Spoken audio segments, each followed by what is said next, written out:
Voilà, ça c'est un exercice d'entraînement. Essayez tous de le faire de façon autonome.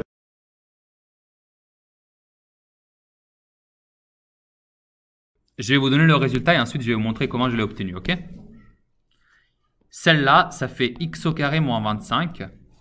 Celle-là, ça fait x au carré plus 4x plus 4.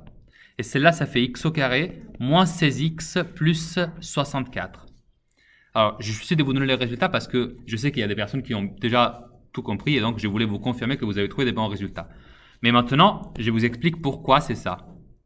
Alors, commençons par la première. Comme je le disais déjà à Lucas, ici vous avez a moins b fois a plus b. Et du coup, le jeu de rôle me dit que si je vais donner le rôle de a à x et le rôle de b à 5 et que j'applique tout simplement l'expression finale, ici vous avez a au carré, et bah du coup j'ai écrit x au carré, et là j'ai b au carré, et bah du coup je vais écrire 25 parce que 5 au carré, ça fait 25.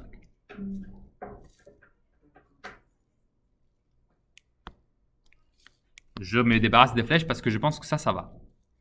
Dans la deuxième, c'est toujours le même jeu de rôle, sauf que du coup maintenant, A,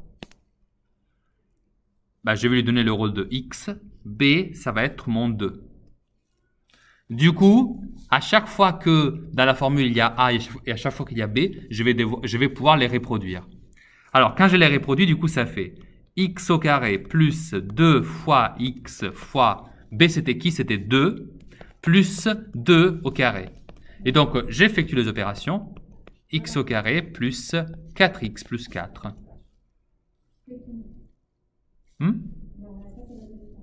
Ça, c'est le résultat. Et c'est le résultat aussi que je vous avais indiqué ici. Hein. Alors, non, dans l'épreuve commune, pardon, tu devrais quand même avoir une partie des points, mais il faudrait donner le résultat à la fin. D'accord? La dernière, du coup, encore une fois, je joue avec A et B. Donc, je vais mettre X, ça va être mon A, et B, ça va être mon 8. Et du coup, je vais écrire, en appliquant la formule, encore une fois, hein, X au carré moins 2, attention au moins cette fois-ci. Donc, moins X, fois X fois 8, plus 8 au carré.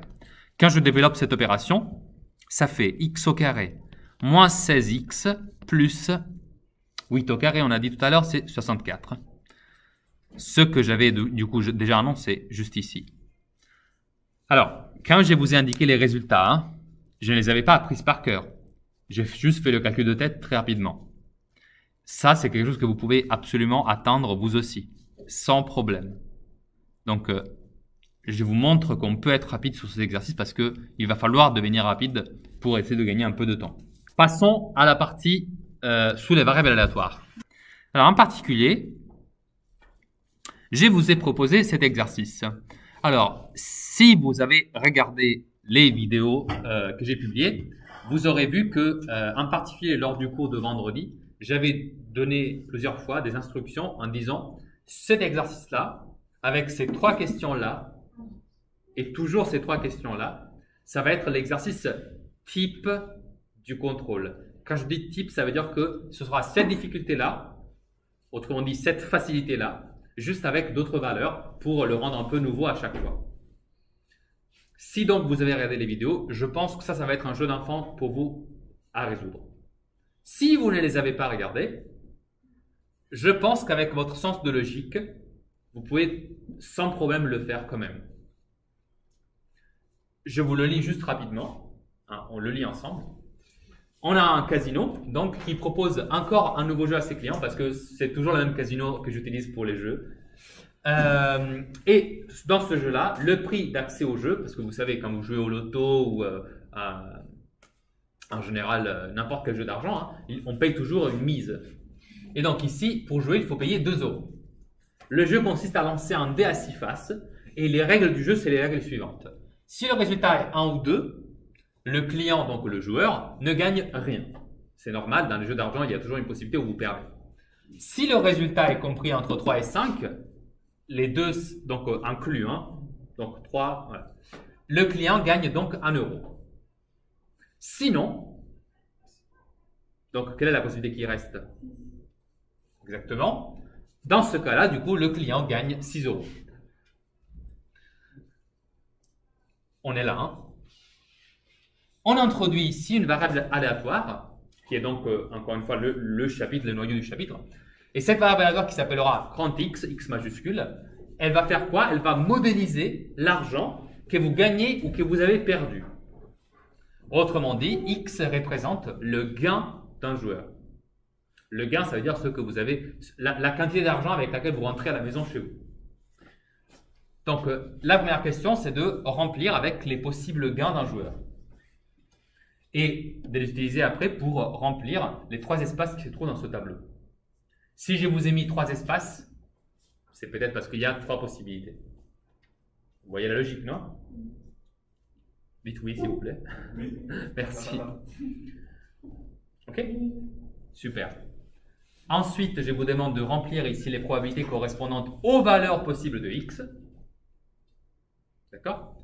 Et la dernière chose, c'est la seule chose sur laquelle il faut vraiment avoir regardé la vidéo pour y penser, je pense. Mais vous pouvez y arriver quand même. Alors, je vous laisse juste 5 minutes seul avec l'exercice pour voir ce que vous m'en faites.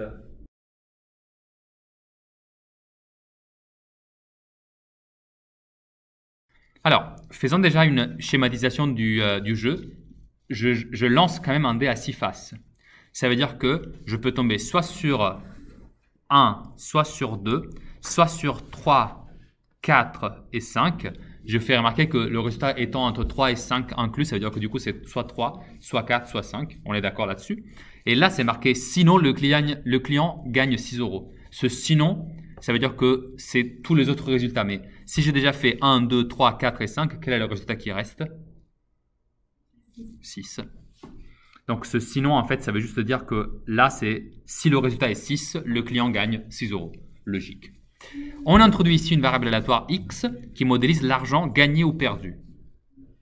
Alors, gagné ou perdu, ça veut dire que vous avez 3 cas à gérer. Le cas où le client ne gagne rien, il reste pauvre. Le client gagne 1 euro, c'est la deuxième possibilité. Et en fait, la dernière, c'est gagner 6 euros. On aurait envie de dire ici, du coup, que ici vous gagnez rien, ici on gagne 1 euro et ici on gagne 6 euros. Mais ce serait faux. C'est faux parce qu'au tout début, on nous a dit que pour jouer à ce jeu, il faut payer 2 euros. Et ça, c'est quelque chose qui arrive vraiment au quotidien. Quand vous jouez au loto, très souvent, il y a beaucoup de petits prix. Mais souvent, le petit prix, ça ne vous permet même pas de répayer un ticket du loto. D'accord? Je ne sais pas si vous connaissez quelqu'un qui a déjà joué avec ce type de jeu, mais voilà, c'est quelque chose qui arrive souvent. Vous gagnez 3 euros, mais peut-être que vous avez dépensé 5 voire 6 euros un ticket du loto. Donc à ce moment-là, vous ne revenez même pas dans vos frais. Bref, ici je dois donc modifier ce 0, 1 et 6 et écrire plutôt moins 2, parce que ici du coup vous avez perdu 2 euros. Ici vous avez gagné 1 euro, mais du coup comme vous en aviez payé 2, vous avez perdu globalement 1 euro. Et le dernier cas, vous avez quand même gagné 4 euros. Ok, d'accord? 6 moins 2, 4. Ok, les probabilités maintenant. Alors, pour les probabilités, du coup, il faut se poser la question en termes de dés. Si vous avez un dé à 6 faces, vous savez que vous avez globalement 6 possibilités. Alors, quelle est donc la probabilité de perdre 2 euros? Ça correspond à la probabilité d'avoir comme résultat soit 1, soit 2. Et du coup, ça fait une probabilité de 2 résultats sur 6. Parce que le dé a 6 faces et que les valeurs 1 et 2, ça correspond à 2 possibilités sur 6. Pour cette situation-là, la situation où vous perdez 1 euro, du coup, ce sont les valeurs 3, 4 et 5. Et donc, vous pouvez déduire facilement que ça, ce sera 3 sur 6, parce que vous avez 3 valeurs sur 6. Et enfin, la dernière case, c'est la possibilité 6 sur le dé. Et du coup, ça correspond à une possibilité sur 6. Alors, les valeurs bleues, 1, 2, 3, 4, 5 et 6, je peux les effacer parce que j'en ai pas besoin. Je vous les ai écrits juste pour vous faire comprendre quelle case correspondait à quelle probabilité. Donc, jusque-là, on a fait déjà ça et ça. Il nous reste la dernière question. OK? C'est quoi la dernière question? Alors, la dernière question, c'est de calculer l'espérance. L'espérance. Alors, c'est quoi l'espérance? C'est en gros la moyenne des gains possibles d'un joueur. Alors, c'est marqué dans la question parce que je voulais vous aider un peu sur celle-là. En général, si on était au contrôle, ce serait juste marqué « calculer l'espérance, point ». Alors, l'espérance, qui, comme tu me le demandais tout à l'heure, ça s'écrit comme ça, avec une lettre E majuscule, décrochée, et la lettre X, parce que c'est l'espérance de X. Et bien, elle se calcule de la façon suivante. Et ben, vous savez, quand on fait la moyenne avec les coefficients, vous me demandez, monsieur, contrôle, c'est quel coefficient et tout. Et ben, ça, c'est la même chose. En fait, vous faites une moyenne avec coefficients, mais à la place des coefficients, du coup, vous utilisez les probabilités. Et comment on fait pour faire une moyenne avec coefficients? Ben, c'est très simple.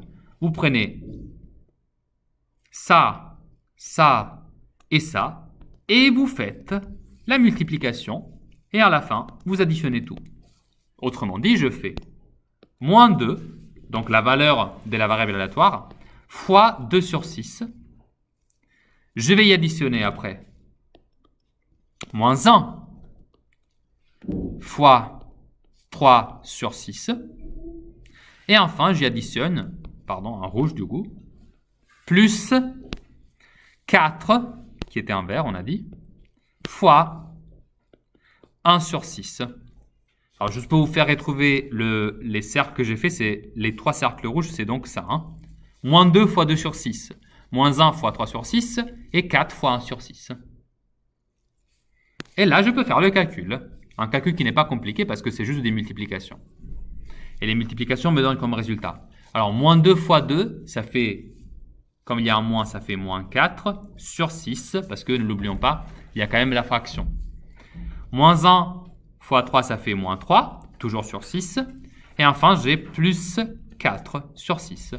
Alors évidemment, ça, vous pouvez le faire aussi à la calculatrice, il n'y a aucun problème. Mais voilà, je voulais vous donner un exemple de calcul. Et enfin, du coup, ici, je peux effectuer les calculs. Et donc, ça fait, alors, je vous rappelle, alors, ce 4, il n'est pas là, hein, c'est juste le numéro de la diapo. Du coup, là, vous avez un 6 au dénominateur. Et vous faites moins 4, moins 3, plus 4. Et donc, finalement, vous vous retrouvez avec moins 3 sur 6. Et ça, si vous voulez l'écrire en décimal, ça fait moins 0,5.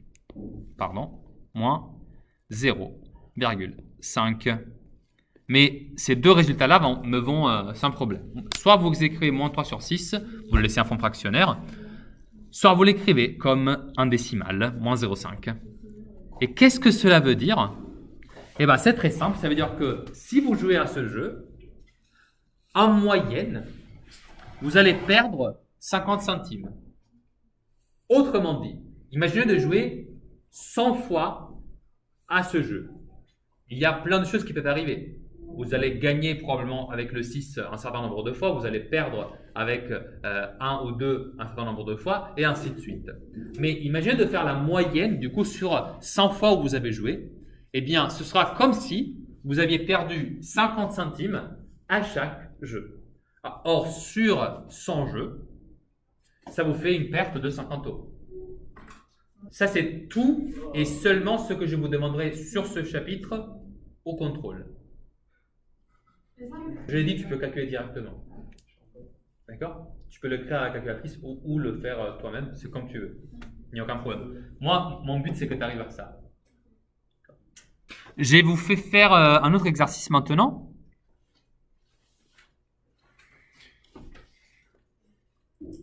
Il est juste là. Vous voyez, il est exactement pareil, juste avec une autre situation. Regardez. Celle-là, c'est un jeu où il faut payer 5 € et on prépare une urne avec 25 billes numérotées de 1 à 25. Okay? C'est comme, vous savez, le tirage du loto, c'est ça globalement. Vous avez une urne, il y a 90 nombres et on tire, voilà. Là, du coup, il y en a 25 parce que j'ai voulu un peu simplifier la situation.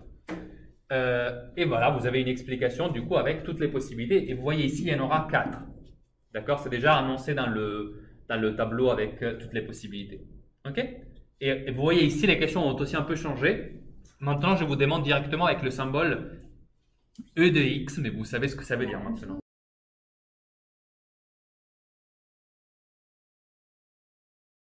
Je vais vous proposer de vous donner juste la correction de la première question et le reste, vous me le faites pour jeudi. Ok? Moi, je vous le mettrai en ligne dès aujourd'hui, disponible dans votre cahier de texte. D'accord? Ça sera marqué dans les devoirs à faire. Mais du coup, Si on doit payer 5 euros pour participer, il faut toujours savoir que ce que vous gagnez, il faudrait y retirer du coup 5 euros. Là, je pense que c'est clair. Du coup, les 4 valeurs possibles, c'est... Alors, si vous gagnez rien, ça veut dire que du coup, vous perdez 5 euros. Dans la deuxième cas, si vous avez un nombre inférieur ou égal à 13, le client... ça, du coup, c'est cette option-là où vous gagnez rien. Si le résultat est entre 14 et 20, vous gagnez 3 euros, mais vous en avez payé 5, du coup, moins 2.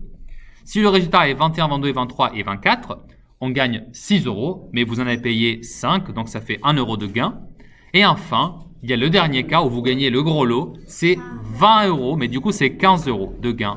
Tout à fait. Voilà, vous avez donc terminé pour jeudi prochain.